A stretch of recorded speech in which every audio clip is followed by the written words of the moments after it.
Si vous maîtrisez l'art de la persuasion, vous saurez comment obtenir le financement pour vos produits, comment vendre vos produits, comment obtenir l'augmentation au travail que vous cherchez là, ça fait longtemps, comment avoir la femme ou l'homme de vos rêves. Nous aborderons ici un sujet très sous-estimé. Et bien que je sache que vous avez cliqué juste à cause du titre, nous allons parler de quelque chose de plus important et de très subtil.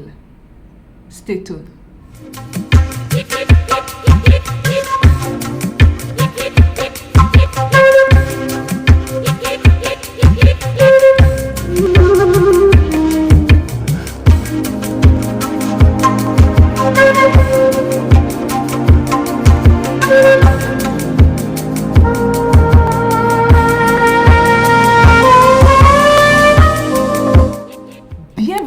Parlons de business. Alors ici, on parle de quoi? On parle de business, on parle d'opportunités d'affaires, on parle d'argent et on parle de tout ce qui peut faire grossir ton compte bancaire, même de mindset.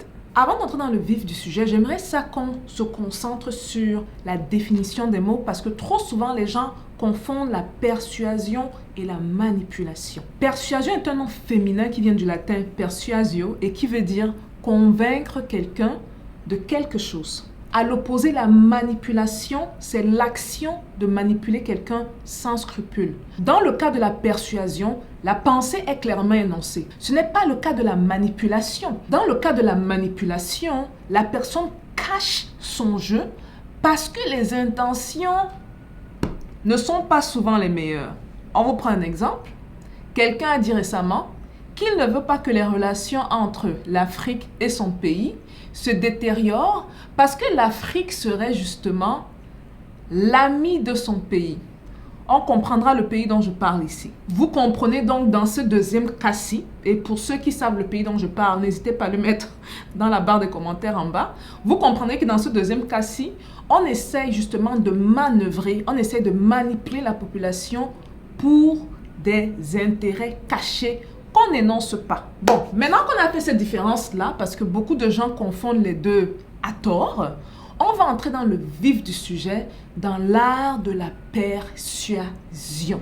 Alors, pour devenir un maître de la persuasion, il faut maîtriser deux aspects très importants. On va parler de ça aujourd'hui. L'émotionnel et le rationnel ou la logique. Par rapport à l'émotionnel, il y a une publicité très connue ici aux États-Unis que sûrement tous les résidents américains connaissent pour inciter les gens à on comprend, ok, à cause de la pandémie. Donc, je vais jouer la vidéo, je vais couper le son après un certain moment pour que vous compreniez exactement ce qui se passe. Alors, ce qui se passe dans cette scène, c'est quoi? C'est deux enfants qui courent l'un dans les bras de l'autre. Dans la publicité initiale, on entend une femme pleurer. Mais après cette petite publicité de 10-15 secondes, il y a un message subtil qui passe où ils disent « Le retour à la normale ». On veut tous retourner à la normale. Alors en observant cette scène, on se rend compte que dans l'inconscient, il n'y a rien de plus pur que le toucher de deux enfants. On joue ici surtout avec l'émotion des parents, car ici en Occident, contrairement en Afrique où la plupart de la population est jeune, la plupart des gens ici en Occident sont des parents. En plus de ça, ils ont choisi deux enfants de deux ethnicités différentes. Ça en dit long. Donc ici, on parle vraiment de la voix d'une femme qui pleure, couplée d'une image forte de deux enfants innocents qui peuvent se toucher. Vous voyez qu'avec la pandémie, on a eu des effets, ça continue même d'ailleurs de distanciation. Donc on demande aux gens de maintenir certaines distances l'un de l'autre. Mais là, on utilise la pureté de deux enfants. Et donc, l'émotion intrinsèquement, les gens ne réalisent pas ça, couplée de la voix qui pleure derrière, afin que chaque personne se voit dans cette situation bien précise. Donc ça, c'est un bon début pour débuter cette partie d'émotion. Gardons en tête que, au niveau de l'art de la persuasion, vous devez être capable de le faire à deux niveaux, l'émotionnel et le rationnel. Toujours au niveau de l'émotion, on va aborder ici un aspect très important, l'aspect du storytelling. L'art de raconter les histoires, ça c'est très important. Depuis que l'homme est homme, depuis que l'Africain est Africain, et gardons en tête que l'Africain reste le premier homme sur Terre, l'histoire est une des manières efficaces de connecter avec l'autre. Vous savez, 2020 a été une année catastrophique. J'ai perdu mon boulot, ma relation avec mon partenaire s'est détériorée. Et parce que je n'étais pas assez éveillée du côté financier, je n'ai même pas pensé à épargner de l'argent. Au point où je n'avais plus de source de revenus, mais j'avais toujours des charges. Il fallait payer le loyer, il fallait payer l'électricité, l'eau, il fallait nourrir les enfants. Il fallait envoyer l'argent en Afrique. J'étais coincée. Bon, ça, bien sûr, ce n'est pas mon histoire, hein. C'est juste une introduction d'histoire.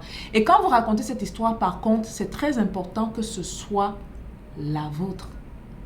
Ou que ce soit celle de quelqu'un que vous connaissez. Mais rassurez-vous toujours de raconter des histoires vraies qui connectent avec votre public, qui connectent avec la personne à qui le message est destiné. Pour certaines raisons, les histoires vont chercher dans les émotions, ça va chercher dans les peurs, ça va chercher dans la douleur. Mais au-delà de ça, moi, ce que j'aime beaucoup avec les histoires et les émotions, c'est que ça va chercher dans quelque chose de plus puissant, dans la joie, dans l'espoir, dans ce qui dégage des sentiments positifs. Mais maintenant, c'est à chacun justement de trouver son style. Et si vous choisissez donc la voie de raconter des histoires, c'est important de garder en tête que le choix des mots fait une grosse différence. Mais au-delà du choix des mots, parce que beaucoup s'attarderont beaucoup sur la beauté des mots, alors que souvent, c'est dans la façon dont les choses sont dites. Gardez en tête que 93% du message passé est non-verbal. On va prendre un exemple. Si je vous dis « je vous hais »,« je vous hais » versus « je vous hais »,« je vous hais ». Vous avez ressenti l'émotion, n'est-ce pas? Un est flat. Il n'y a pas de connexion. La deuxième façon de dire est émotive. Donc, gardez ça en tête. C'est très important quand vous voulez travailler sur votre art de persuader. Et j'imagine que la plupart des gens qui vont regarder cette vidéo sont surtout des entrepreneurs ou des aspirants entrepreneurs. Gardez toujours en tête que vous devez rester vous-même. Vous devez rester honnête. Parce que quand vous racontez une histoire et que vous êtes honnête avec cette histoire ou dans la manière de raconter cette histoire, ça transparaît. Les émotions naissent naturellement. Vous n'avez pas besoin de forcer, vous n'avez pas besoin de prétendre. Parce que très souvent, quand on regarde certaines personnes, on peut savoir que ces personnes-là prétendent. Ça vient naturellement et donc ça sort naturellement. Là, on vient d'achever la partie émotion. Donc, gardez en tête comment ça se passe. On va maintenant rentrer dans la logique et la rationalité. Ça, c'est un facteur puissant. Et s'il vous plaît, mettez de côté le fait que beaucoup pensent que les hommes sont plus logiques que les femmes. C'est tellement faux. Vous serez même surpris. C'est même plus facile de vendre un homme basé sur l'émotion qu'à une femme. Vous serez surpris. Donc, par rapport à la partie logique, c'est important d'aller chercher des faits. Okay? C'est important d'aller chercher des chiffres qui puissent englober la majorité ou bien qui puisse même englober votre clientèle cible ou la personne à qui vous parlez ou même la femme à qui vous parlez ou même l'homme à qui vous parlez. Ça me rappelle l'histoire de... Vous voyez là, je rentre dans le storytelling. Donc là, ça me rappelle l'histoire d'une très bonne amie qui, elle a eu beaucoup de misère dans ses finances avec son mari. Elle est venue m'en parler. Et je lui ai parlé de mon expérience personnelle où je lui ai dit que j'ai utilisé peut-être l'émotionnel, mais également beaucoup de logique. Donc, un des arguments qu'elle a pris de notre discussion, c'était le fait que plus de 40% des couples se séparent à cause de l'argent. Et quand on parle de 40%, on vous parle de la majorité. Parce que dans le 40%, là, il y a l'argent.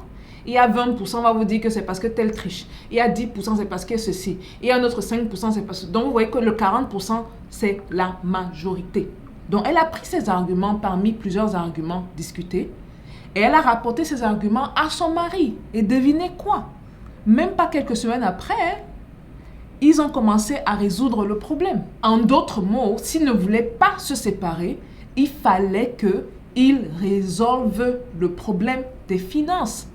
Et là, ça fait un peu plus de... Ils sont mariés depuis 2016, 5 ans. Ça fait 5 ans qu'ils sont mariés. Ils ont résolu ce problème-là. Bien sûr, ils ont d'autres problèmes.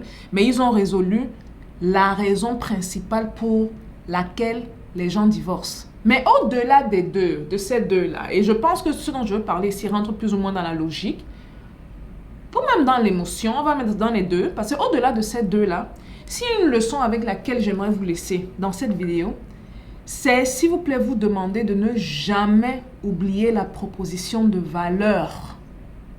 Je vais répéter ça.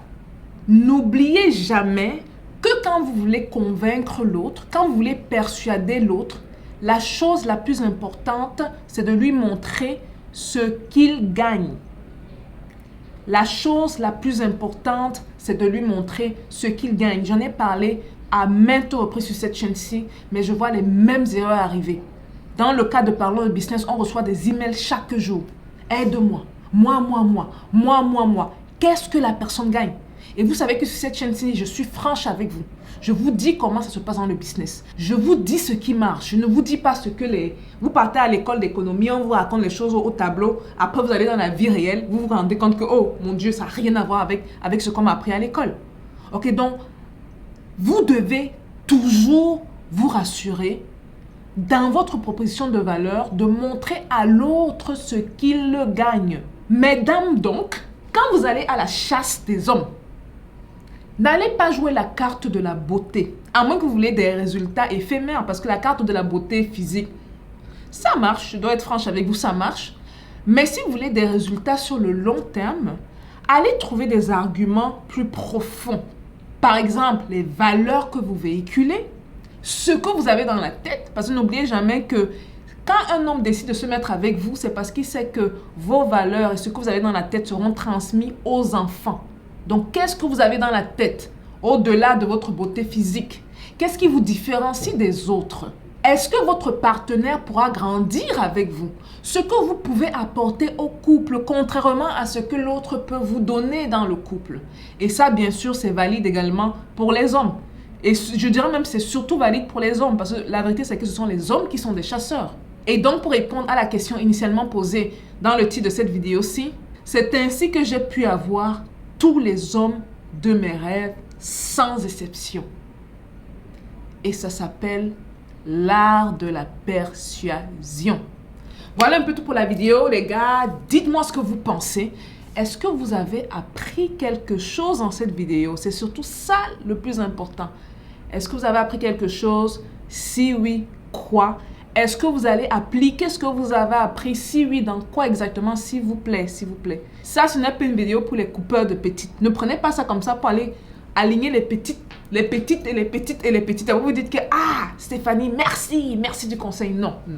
J'espère que cette vidéo sera utilisée à bon escient parce que, pour vous dire la vérité, le contenu peut faire l'objet d'une masterclass à elle seule. J'ai révélé plusieurs aspects très importants dans la vente.